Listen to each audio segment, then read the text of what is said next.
নমস্কার বন্ধুরা, আমি আবারও চলে এলাম একটা ছোট্ট ভিডিও নিয়ে। আজকের বিষয় হলো এই বর্ষাকালের আগে বোগেনভিলিয়াকে আমরা কিভাবে সঠিকভাবে যত্ন করব। আমার এই বোগেনভিলিয়া আমাকে সারা বছর ভীষণভাবে ফুল দিয়েছে। এমনিতেই বোগেনভিলিয়াকে বলা হয় ফ্লাওয়ারিং মেশিন। কিন্তু এই ৩টে মাস মানে বর্ষাকাল, এই ৩টে মাস বোগেনভেলিয়া নিজের মতন করে গ্রোথ নিতে চায়। তার জন্য আমি করব কি, কিছু কাটিং করব। সামনে নিয়েছি মিক্সড খাবার, সাপ পাউডার আর কাটার। এগুলো দিয়ে আমি কাজ করব। আমার সামনে রয়েছে একটা ভিএফ রুবি। এই আইডিটা আমার ভীষণ পছন্দের আইডি। এই আইডি নিয়ে আপনাদের সকলেরই জানা আছে, এর রং এবং রূপ। তো শীতকালে বিশেষ করে এর রংটা খুব ভীষণভাবে দেখা যায়। আমার এই রুবির বয়স হলো প্রায় ১.৫ বছর। আমি এর আগে একে কখনো এত ভালো এরকমভাবে কোনোদিন আমি প্রুনিং করিনি। যদিও আমার খুব কষ্ট হচ্ছে, কিন্তু আমার এটা করতেই হবে। তার কারণ হলো একটাই, একে আমি নতুন রূপে নতুনভাবে আমি দেখতে চাই। সামনে বর্ষার পরে আসছে আমাদের শীতকাল। শীতকালে বোগনভেলিয়া নিজের মতন করে তার রূপ দেখাবে। এই জন্য আমি এটাকে কেটে দিচ্ছি। তবে হ্যাঁ, যদি কখনো হার্ড প্রুনিং করতে হয় তাহলে কিন্তু ম্যাচিওর গাছের উপরে অবশ্যই হার্ড প্রুনিং করবেন। ছোট গাছের উপরে কখনোই হার্ড প্রুনিং করবেন না। সেটা ছোট গাছের উপরে অল্প করে প্রুনিং করবেন, কিন্তু হার্ড প্রুনিং একদম নয়। যেহেতু আমার এই গাছটার বয়স প্রায় ১.৫ থেকে ২ বছরের কাছাকাছি যাচ্ছে, তাই আমি এটাকে এবার হার্ড প্রুনিং করতেই পারি। দেখেছেন কেমন ঝোপালো হয়ে গেছে আমার এই রুবি? তাই জন্য আমি এটাকে আস্তে আস্তে ছেঁটে দিচ্ছি। কারণ এরপরে অনেক ডাল আসবে, ফুল হবে শীতকালে। তাই কেটে আমি এটাকে ছোট করে দিচ্ছি। এর এত ঝোপালো হয়ে গেছিল, যার জন্য আমার একে লাঠি দিয়ে বেঁধে রাখতে হয়েছিল। গাছ ভরে অনেক ফুল আমাকে দিয়েছে। আমার কিন্তু বোগেনভেলিয়াতে বনসাই লুক দেখতে আমার ভীষণ ভালো লাগে। অনেকেরই কিন্তু পছন্দ এই বনসাই লুক। বনসাই লুক করার আগে কিন্তু আপনাকে মনে মনে যে ডালগুলো আপনি কাটবেন সেটাকে আপনার সেট করে নিতে হবে। তাহলে আপনার সুবিধা হবে। আর নিচ থেকে ১ বিঘত মতন আপনি ছেড়ে দেবেন। তার কারণ নিচের দিকে কোনো ডাল রাখবেন না। ঠিক দেখতে হবে ঠিক ছাতার মতন। তো আমিও দেখুন নিচে কিন্তু কোনো গাছের ডাল রাখিনি। নিচটা পুরো পরিষ্কার করে দিয়েছি। আর ওপরটা আমি আমার মাপের মতন করে আমি এটাকে কাটছি, যাতে আমি নতুন করে যখন যে ডালগুলো আসবে আমি প্রুনিং করে দিয়ে সেটাকে সুন্দর করে প্রুনিং করে আমি এটাকে সুন্দর করে তৈরি করব। এবার যেটা কথা হলো যে বোগেনভেলিয়াতে কিন্তু সেরকম কোনো খাবার দিতে হয় না। কিন্তু মাসে বা বছরে ২-৩ বার খাবার দিলেই হয়ে যায়।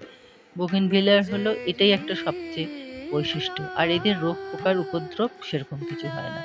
তবে হ্যাঁ, যেটা সবচেয়ে বোগেনভেলিয়াকে নিয়ে ভয় সেটা হলো বর্ষাকাল। বর্ষাকালে যেন বোগেনভেলিয়ার রুট রট কখনোই না হয়ে যায়, তার জন্য এটা ব্যবস্থা করা।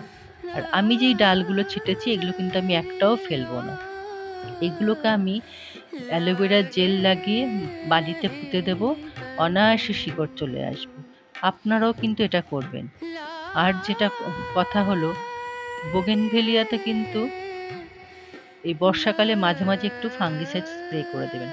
কারণ পাতাগুলো তো পচে যায়, তখন এই বৃষ্টির জলে তখন এই ফাঙ্গিসাইড স্প্রে করলে পাতাগুলো আবার গাছটা তখন সঠিক থাকে। এবার আমি যেটা করব, মাটিতে কিছু খাবার দেবো, মিক্সড খাবার দেবো। আমি মিক্সড খাবার ঘরেই বানাই, যেটা হলো হাড় গুঁড়ো, শিংকুচি, ভার্মি কম্পোস্ট, জিয়ার দানা, নিম খোল, আরও কিছু ইত্যাদি কিছু মিশিয়ে আমি ঘরে নিজের মতন করে মিক্সড খাবার তৈরি করি। সেই মিক্সড খাবারটা আমি এই মাটিতে দেব। বোগেনভেলিয়া কিন্তু রিপটিং বারবার পছন্দ করে না। যদি একান্ত প্রয়োজন হয়, ম্যাচিওর গাছ ৩-৪ বছর পরে আপনারা রিপটিং করবেন। আমার এটা রিপটিং করার প্রয়োজন হয়নি, তাই আমি মিক্সড খাবারটা দিয়ে দিলাম। আপনারা ঘরে কিন্তু মিক্সড খাবারটা তৈরি করতে পারেন। আমি কিন্তু করে থাকি। যদি আপনাদের দরকার হয় বলবেন আমাকে, আমি আপনাকে বলে দেবো যে কী কী জিনিস লাগে মিক্সড খাবার তৈরি করতে। আমি ঠিক 2 মুঠো মিক্সড খাবার এটার মধ্যে মাটির মধ্যে মিশিয়ে দিলাম। মিশিয়ে দিয়ে যেহেতু মাটিটা ভেজা তাই জন্য আমি জল আর দিলাম না, কারণ আগের দিন রাত্রে প্রবল বৃষ্টি হওয়ার জন্য মাটিটা সম্পূর্ণই ভিজে রয়েছে। তা আমি 2 মুঠো মিক্সড খাবার দিয়ে দিলাম। তার পরের কাজ আমার যেটা হলো সেটা হলো, এবার বোগেনভিলিয়াকে কি আমি সাফ লাগাবো? হ্যাঁ, নিশ্চয়ই আমি বোগেনভিলিয়াকে সাফ লাগাবো। তার কারণ একটাই, যে এরপরে তো বৃষ্টি পড়ছে, এই বৃষ্টির জল দিয়ে গাছের মাথার থেকে যদি গাছের মাথাগুলো পচে যায়, সেজন্য আমি সাফ লাগাবো। আমি এই জন্য আস্তে আস্তে করে এই সাফটা লাগাচ্ছি। আরেকটা যেটা আমি করব, গাছের গোড়াতে আমি সাফ গুলে লাগাই। এটা আমি প্রত্যেক বছরই বর্ষার আগে করে থাকি। তার কারণ একটাই, বর্ষাকালে বোগেনভিলিয়ার গোড়ায় রুট রট হওয়ার সম্ভাবনা প্রবল হয়ে যায়। এই জন্য আমি প্রত্যেকবার বর্ষা শুরু হওয়ার আগে সাফ পাউডার গুলে একদম গোড়া থেকে দেখুন অনেকটা ওপর অবধি আমি পুরো লাগিয়ে দিয়েছি। এমনকি যেখানে আমি গাছের ডালগুলো কাটিং করেছি সেইখানেও আমি লাগিয়ে দিচ্ছি, যাতে আমি নিশ্চিন্ত থাকতে পারি সারাটা বর্ষাকাল জুড়ে।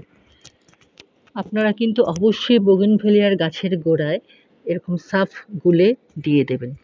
আমি যে আরেকটা টব টেনে নিলাম, এইটার আইডি হলো আমার ফায়ার ওপাল। ফায়ার ওপালকেও আমি ঠিক সেম প্রসেসে কাটিং আর প্রুনিং করেছি, কেন ফায়ার ওপালও আমার একই বয়স, যেমন আমার ভিএফ রুবির বয়স, ফায়ার ওপালও সেম বয়স। তা দুটোকেই আমি এবার হার্ড প্রুনিং করেছি। ফায়ার ওপালকেও আমি একইভাবে গাছের গোড়ার মধ্যে আমি সাফ দিয়ে পুরো গোড়াটার মধ্যে সাফ লাগিয়ে দিয়েছি, মাথার মধ্যেও দিয়েছি, আপনারা দেখতে পাচ্ছেন। আপনারা এইভাবে করবেন, দেখবেন সারা বর্ষাকাল জুড়ে আপনারা নিশ্চিন্ত থাকবেন বোগেনভেলিয়াতে। আর নতুন নতুন যে পাতাগুলো আসবে সেখানে মাঝে মাঝে ফাঙ্গিসাইড স্প্রে করে দেবেন। ভিডিওটি যদি সত্যি আপনাদের খুব ভালো লাগে তাহলে লাইক, কমেন্ট, শেয়ার করবেন। আপনারা ভালো থাকুন, সুস্থ থাকুন, আনন্দে থাকুন। আজ তাহলে আমি চললাম, টাটা।